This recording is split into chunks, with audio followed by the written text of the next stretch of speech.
नमस्कार दोस्तों, OCA network में आपका स्वागत है। भारत और अमेरिका के बीच में सब कुछ सामान्य नहीं है। इसके संकेत तो पिछले करीब-करीब 1 डेढ़ साल से मिल रहे हैं। लेकिन हाल में 2 घटनाएँ ऐसी घटी हैं, जिनसे अब ये लगभग साबित हो रहा है, साफ-साफ संकेत मिल रहे हैं कि रिश्ते खराब हो रहे हैं, बिगड़ रहे हैं। एक घटना बांग्लादेश में इस समय जिस तरीके से विशेषकर अल्पसंख्यक हिंदुओं पर अत्याचार हो रहे हैं, बल्कि अत्याचार नहीं हो रहे हैं, क्रूरता और बर्बरता हो रही है, उनकी हत्याएँ की जा रही हैं और ये किसी और ने नहीं, वहाँ के कार्यकारी सलाहकार मोहम्मद यूनुस ने एक्सेप्ट किया है और उसके बाद हिंदुओं पर अत्याचार ना हो, बर्बरता, क्रूरता ना हो, उनके घरों को, उनके प्रतिष्ठानों को आग ना लगाई जाए, उनके अपहरण ना किए जाएँ, उनके रेप ना किए जाएँ, बर्बर हत्याएँ ना की जाएँ, ये संकेत देने के लिए वो ढाका स्थित जो हिंदुओं की शक्ति पीठ है, ढाकेश्वरी मंदिर, वहाँ भी गए। उन्होंने ऑन कैमरा स्वीकार किया है कि हम हिंदुओं पर जो हमले हो रहे हैं, उनको रोकने में नाकाम रहे हैं। वहाँ की होम मिनिस्ट्री के जो सलाहकार बनाए गए हैं, सखावत हुसैन, उन्होंने माफ़ी माँगी है। इस सब के बावजूद जब अमेरिका की ख़ास तौर से सरकार की और व्हाइट हाउस की प्रवक्ता से पूछा गया कि साहब वहाँ पर हिंदुओं पर अत्याचार किए जा रहे हैं, इस पर आपकी क्या प्रतिक्रिया है? तो जो इनकी प्रवक्ता है जीन पियरे, उन्होंने साफ तौर पर कहा कि हमारे पास अभी कहने के लिए कुछ खास नहीं है।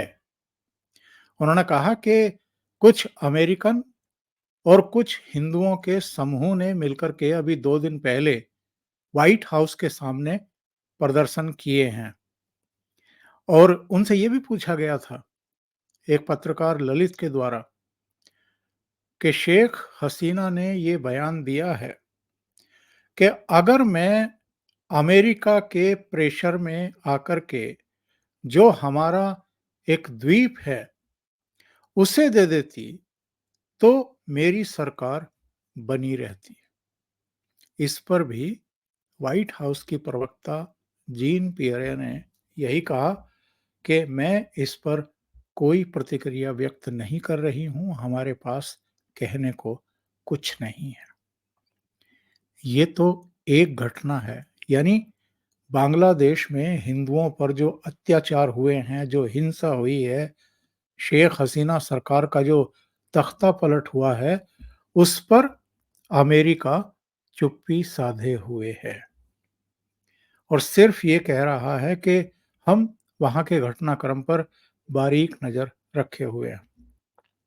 शेख हसीना ने सीधे-सीधे आरोप लगाया था कि अमेरिका का हाथ है मेरी सरकार को अपदस्थ करने में और ये खबरें लगातार आ रही हैं कि सीआईए, आईएसआई, जमात-ए-इस्लामी, इन सब ने मिलकर के शेख हसीना की सरकार को गिराया है और उन्हें प्राण रक्षा के लिए बांग्लादेश से बाहर भागने के लिए मजबूर कर दिया है। जो कुछ हुआ था सबके सामने है। 5 अगस्त को उन्हें प्रधानमंत्री पद से इस्तीफा दे करके बांग्लादेश छोड़ना पड़ा था। वो भारत में हैं इस समय और सुरक्षित जगह पर हैं। इसको लेकर के भी मुझे लगता है कि अमेरिका की भौहें तनी हुई हैं और वहाँ भी इस समय जो सत्ता पर काबिज हुए हैं, उनके भी जिनमें रिटायर्ड ब्रिगेडियर अ, सखावत हुसैन की बात कर रहा हूँ, उन्होंने एक इंटरव्यू में कहा है कि साहब भारत हमारे मामलों में दखल-अंदाज़ी ना करे और ये भी अच्छा नहीं है कि शेख हसीना भारत में है इस समय। इस तरह के संकेत, इस तरह की बयानबाज़ी ये शो करती है कि एक पूरा नेक्सस है, वो किस तरीके से भारत की दृढ़ता के सामने इस समय खुद को भले ही बेबस पा रहा हो, लेकिन अंदर ही अंदर चिढ़ा हुआ है। हिंदुओं पर अत्याचारों पर अमेरिका की चुप्पी बहुत कुछ कहती है। दूसरी घटना, भगवान राम की भव्य और दिव्य मूर्ति को गढ़ने वाले, जो अब रामलला की मूर्ति विराजमान है भव्य और दिव्य राम मंदिर में, उसके जो मूर्तिकार हैं अरुण योगीराज, वो 30 अगस्त से 1 सितंबर की अमेरिका यात्रा पर जाने वाले थे। उन्होंने वीजा अप्लाई किया था। जो रिचमंड वर्जीनिया है, उसका जो ग्रेटर रिचमंड कन्वेंशन सेंटर है, वहां पर विश्व कन्नड़ सम्मेलन होने जा रहा है और अरुण योगीराज को वहां विशेष अतिथि के तौर पर आमंत्रित किया गया था। 2 महीने पहले उन्होंने अमेरिकी कॉन्सुलेट में वीजा अप्लाई किया था। अभी 10 अगस्त को उनकी वीजा की एप्लीकेशन रिजेक्ट कर दी गई और इसके लिए कोई कारण भी नहीं बताया गया है। कोई रीजनिंग नहीं दी गई है कि इसलिए आपकी अमेरिका यात्रा का वीजा नहीं दिया जा रहा है और आपकी एप्लीकेशन को रिजेक्ट किया जा रहा है। सारी जो औपचारिकताएं होती हैं, वो सब पूरी कर ली गई थी। जो वहां से आमंत्रण था, वो भी अमेरिकी कॉन्सुलेट को दे दिया गया था। इसके बावजूद अगर उनकी वीजा की एप्लीकेशन को रिजेक्ट किया गया है और बिना किसी कारण बताए किया गया है, तो ये एक और ऐसी दूसरी घटना है जो हमें ये संकेत और संदेश देती है कि साहब, अरुण योगीराज को भी अगर वो वीजा नहीं दे रहे हैं, तो ये कहीं उसी दौर में तो भारत और अमेरिका के रिश्ते नहीं पहुंचने जा रहे हैं, जिस दौर में एक समय गुजरात के मुख्यमंत्री रहते हुए नरेंद्र मोदी को भी वीजा नहीं दिया गया था। ये अलग बात है कि बाद में जब वो भारत के प्रधानमंत्री चुने गए, तो उसी ओबामा सरकार ने व्हाइट हाउस में आधिकारिक यात्रा पर पहुंचने पर उनका रेड कारपेट पर स्वागत किया था। तो ये 2 घटनाएं बताती हैं कि साहब, भारत और अमेरिका के बीच में कुछ गड़बड़ शुरू हो चुकी है और रिश्ते खराब होने की तरफ बढ़ रहे हैं। अरुण योगीराज को वीजा ना दिए जाने पर इसलिए भी बहुत सारे लोग आश्चर्य व्यक्त कर रहे हैं, क्योंकि ऐसा कुछ है ही नहीं। इनकी पत्नी ऑलरेडी यूएस की यात्रा कर चुकी हैं और ये केवल 3 दिन के लिए जा रहे थे, वो भी विश्व कन्नड़ समिट में सम्मेलन में भाग लेने के लिए। 30, 31 और 1 सितंबर को इनकी भारत वापसी होने वाली थी। तो 3 दिन का भी आप वीजा देने को तैयार ना हो, और वो भी ऐसे मूर्तिकार को जिनकी पूरी दुनिया में ही जय जयकार हुई है, जैसी भव्य रामलला की मूर्ति इन्होंने गढ़ी है, उकेरी है। ये जो रिश्ते खराब हो रहे हैं, इसकी वजह क्या है? जब हम पिछली कुछ दूसरी घटनाओं पर नजर दौड़ाते हैं, तो हमें पता चलता है कि अमेरिका की चुनाव के दौरान पन्नू को लेकर के जो बयानबाजी हुई थी, लोकसभा चुनाव के दौरान भी अमेरिकी विदेश विभाग की तरफ से गुरवंत पंत पन्नू को लेकर के साहब, उनकी हत्या की साजिशें रची गई और उसमें भारत के रो के कोई अधिकारी भी संलिप्त है, इस तरह की बातें कही गई थी और ये भी कहा गया था कि हम ये चाहेंगे कि भारत इस मामले में जाँच करे, कड़ी कार्रवाई करे और हमें अवगत कराए। इस तरह की बयानबाज़ी की गई थी।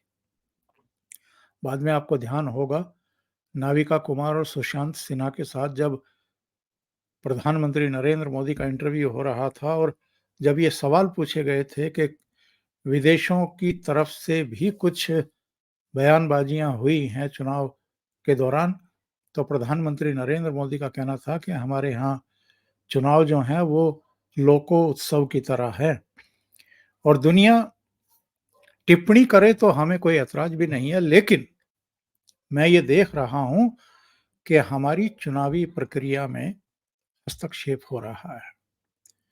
यानी उसको प्रभावित करने की कोशिशें हो रही हैं।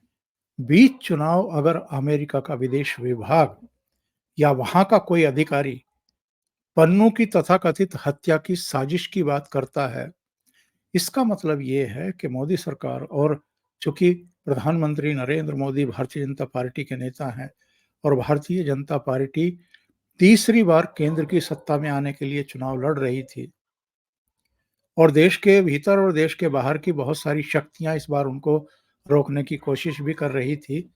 तो ऐसे में पन्नू को लेकर के जो बयानबाज़ी की गई है, ये मोदी जी का भी और बाकी लोगों का भी मानना है कि पंजाब में उनकी पार्टी के प्रदर्शन को प्रभावित करने की कोशिश की गई। हरियाणा में भी, दिल्ली में भी, देश के दूसरे हिस्से में भी जहाँ-जहाँ सिख हैं और कुछ गरम मिजाज मतदाता हैं, जिन्होंने इस बार 2 सीटों पर ऐसे निर्दलीय उम्मीदवारों को लोकसभा के लिए चुन लिया, सरबजीत खालसा को और जो आपके अ, ये अमृतपाल सिंह को, जो अतिवादी विचारधारा से प्रेरित हैं और ये अमृतपाल तो चूँकि डिब्रूगढ़ जेल में बंद है और खालिस्तानियों की पैरवी करता रहा है, तो ऐसे में उस चीज़ के खतरे बने हुए थे। ऐसे में अमेरिका की जो बयानबाज़ी हुई है, वो ज़ाहिर है प्रधानमंत्री नरेंद्र मोदी को पसंद नहीं आई होगी और उन्होंने इंटरव्यू में ये बात कह भी दी थी कि 4 जून को रिजल्ट आने के बाद फिर हम इन चीज़ों को भी देखेंगे, एड्रेस करेंगे। कनाडा में जिस तरीके से निज्जर की हत्या के बाद वहाँ के प्रधानमंत्री ने भारत पर एक तरीके से ठीकरा फोड़ने की कोशिश की थी और उसके बाद से ही भारत और कनाडा के बीच में रिश्ते जो है बेहद तनावपूर्ण हो गए थे। कनाडा हो, अमेरिका हो, यूरोपियन कंट्रीज़ हों, यूके से लेकर के तमाम दूसरे, ऑस्ट्रेलिया हो, इन सब देशों में जो भारत में वांछित खालिस्तानी हैं या भारत विरोधी हैं, आतंकवादी हैं, उनको जिस तरीके से हीरो की तरह ट्रीट किया जाता है और उनको संरक्षण दिया जाता है, उसको लेकर के मोदी सरकार अपनी नाराज़गी ज़ाहिर करती रही है। और ये सवाल तो उठते रहे हैं कि ये गुरबंश सिंह पन्नू है कौन? जिसको अमेरिका जो है वो हीरो बनाए दे रहा है। वो आए दिन धमकियाँ देता रहता है। वो आए दिन पंजाब में बवाल कराने की कोशिश करता रहता है। दिल्ली में जी20 सम्मेलन को भी डिस्टर्ब करने की उसने धमकियाँ दी थी, गीदड़ भभकियाँ दी थी। ऐसे लोगों के लिए अमेरिका अगर पैरवी करेगा और उससे पहले एक घटना और घटी थी। 26 जनवरी को गणतंत्र दिवस परेड के मौके पर अमेरिका के राष्ट्रपति जो बाइडेन को मोदी सरकार चीफ गेस्ट बनाना चाहती थी, लेकिन उन्होंने उसे टाल दिया। अमेरिका के जो एनएसए हैं, राष्ट्रीय सुरक्षा सलाहकार, उन्होंने 2 बार भारत की अपनी यात्रा को टाल दिया था और कनाडा में निज्जर की हत्या हो या दूसरे लोगों की हत्या हो, पाकिस्तान में एक-एक करके जो आतंकवादी निपट रहे थे, उसको लेकर के भी जो पश्चिमी देशों के मीडिया हाउसेज़ ने छाती पीटी और बवाल किया कि साहब इसमें भारत का हाथ है। और जिस तरीके से ये सब खेल चल रहा था, उसको लेकर के भारत सरकार, ख़ास तौर से प्रधानमंत्री नरेंद्र मोदी, ये महसूस कर रहे थे कि अमेरिका डबल गेम खेल रहा है। भारत के साथ नज़दीकी भी दिखा रहा है। चीन के खिलाफ लड़ाई में भारत को एक ढाल के तौर पर और एक हथियार के तौर पर इस्तेमाल करना चाहता है। लेकिन जो भारत की सुरक्षा चिंताएँ हैं, उनको लेकर के वो बहुत बेफ़िक्र दिखाई दे रहा है। बल्कि जो भारत की सुरक्षा चिंताओं से जुड़े हुए लोग हैं, उन्हीं को प्रश्रय देता हुआ दिखाई दे रहा है। ये रिश्ते उस समय और खराब दौर में पहुँचे, जब प्रधानमंत्री नरेंद्र मोदी ने तीसरी बार शपथ ग्रहण के बाद वो इटली गए, तो एक समिट में भाग लेने के लिए गए, लेकिन किसी देश की आधिकारिक यात्रा पर अगर वो गए, तो वो उन्होंने रूस को चुना। और जब वो मॉस्को की यात्रा पर थे, तो पूरी दुनिया ने देखा था किस तरीके से राष्ट्रपति पुतिन के साथ वो गले मिले थे, और दोनों की गर्मजोशी और दोनों का आपसी विश्वास वो देखने लायक था। उस यात्रा के दौरान क्या-क्या समझौते हुए, क्या हुआ, क्या नहीं हुआ, वो तो बाद की बात है। लेकिन ये यात्रा ऐसे समय हुई जब वाशिंगटन में नेटो देशों का एक समिट भी हो रहा था। सारे नेटो देशों के जो प्रतिनिधि हैं, वो वाशिंगटन में इकट्ठे हो रहे थे। तो अमेरिका की तरफ से बयान आया कि ये जो टाइमिंग थी नरेंद्र मोदी की मॉस्को यात्रा की, वो ठीक नहीं थी। और बहुत सारे जो वैदेशिक मामलों के जानकार हैं, उनका कहना ये था कि साहब मोदी जी ने अमेरिका को बड़ा असहज कर दिया। तो जो भारत-अमेरिका, भारत-रूस, इन रिश्तों के जानकार हैं, उन्होंने कहा कि भारत कभी भी अमेरिका का या रूस का या किसी भी देश का पिछलगू नहीं रहा है। एक दौर था जब गुटनिरपेक्ष देशों का एक संगठन हुआ करता था, तब भी जब 2 देशों के बीच, 2 महाशक्तियों के बीच में शीत युद्ध चल रहा था, भारत तो तब भी तटस्थ था। वो किसी के पीछे नहीं खड़ा हुआ था या पिछलगू नहीं था। आज की तारीख में भी अगर अमेरिका को ये गलतफ़हमी है कि भारत वैसे उठक-बैठक करेगा जैसे हम चाहेंगे, तो वो कैसे संभव है? भारत के जो राष्ट्रीय हित हैं, वो ही सर्वोच्च स्तर पर हैं, और वो जहाँ उसके हित सधेंगे, वो उसके साथ अपने रिश्ते रखेगा। और यही संकेत तो नरेंद्र मोदी ने मॉस्को की यात्रा करके साफ-साफ दिए हैं। एक्चुअल में अमेरिका की दिक्कत क्या है? अमेरिका रूस-यूक्रेन युद्ध जो चल रहा है और जो खत्म होने का नाम नहीं ले रहा है, उसमें रूस को पूरी दुनिया में अलग-थलग कर देना चाहता है।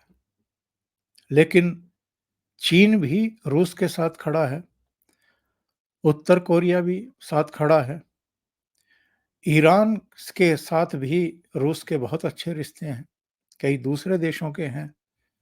यूरोपियन कंट्रीज़ को छोड़ दें और अमेरिका को छोड़ दें, तो बाकी लोग रूस को पूरी दुनिया में अलग-थलग करने के पक्ष में नहीं हैं। और भारत ने भी लगातार रूस के साथ जो अपनी ऊर्जा ज़रूरतें हैं, ईंधन की ज़रूरतें हैं, उनको उनकी खरीद को जारी रखते हुए ये साफ़ कर दिया था यूरोपियन कंट्रीज़ के लिए भी और अमेरिका के लिए भी कि हमारे लिए राष्ट्रीय हित सर्वोच्च स्तर पर हैं। आप जो प्रेशर बनाने की कोशिश कर रहे हैं कि रूस की मदद हो रही है हमारी खरीद से, तो आपको एस जयशंकर साहब का एक बयान याद होगा जब वो यूरोप के एक देश की यात्रा पर थे। उन्होंने कहा था कि केवल भारत के कच्चा तेल खरीदने से रूस की मदद हो रही है।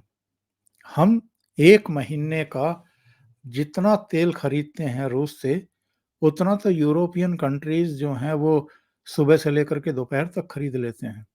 तो यूरोपियन कंट्रीज़ क्यों खरीद रही हैं रूस से ईंधन? वो भी बंद कर दें। तो इसलिए ये जो भारत की तटस्थता है, ये जो स्पष्टवादिता है और जो खरी-खरी सुनाने की उसकी क्षमता इधर विकसित हुई है 2014 के बाद से, इसी से अमेरिका चिढ़ा हुआ है। और चाहे एस-400 हो या दूसरे हथियारों की खरीद-फरोख्त हो रूस के साथ में, उस मामले में भी भारत ने अमेरिकी दबाव में ना आकर के साफ-साफ संकेत दिए थे। और वैसे भी अब तो अमेरिका में चुनाव होने वाले हैं। डोनाल्ड ट्रंप भारी पड़ रहा है इस समय डेमोक्रेट्स पर, और जिस तरीके से जो बाइडेन को पीछे हटना पड़ा है और कमला हैरिस को वहाँ प्रेसिडेंट के लिए चेहरा बनाना पड़ा है, उस सब को लेकर के भी इस समय जो यूएस गवर्नमेंट है, वो बहुत अ, हिली हुई है एक तरीके से, उसकी समझ में नहीं आ रहा है कि क्या किया जाए। तो जो घटनाएँ घट रही हैं, वो ये संकेत दे रही हैं कि भारत और यूएस में इस समय तो कम से कम सब कुछ ठीक-ठाक नहीं है। अभी के लिए इतना ही। बहुत-बहुत धन्यवाद। अगर आपको ये चैनल और इसके कंटेंट पसंद आ रहे हैं, तो लाइक करें, कमेंट करें, वीडियो को शेयर भी करें। अभी तक अगर आपने ये चैनल सब्सक्राइब नहीं किया है, तो सब्सक्राइब कर लें और साथ में लगे बेल आइकॉन को दबा दें, ताकि आगे आने वाले वीडियो और उनके नोटिफ़िकेशन आप तक पहुँचते रहें। बहुत-बहुत धन्यवाद। नमस्कार।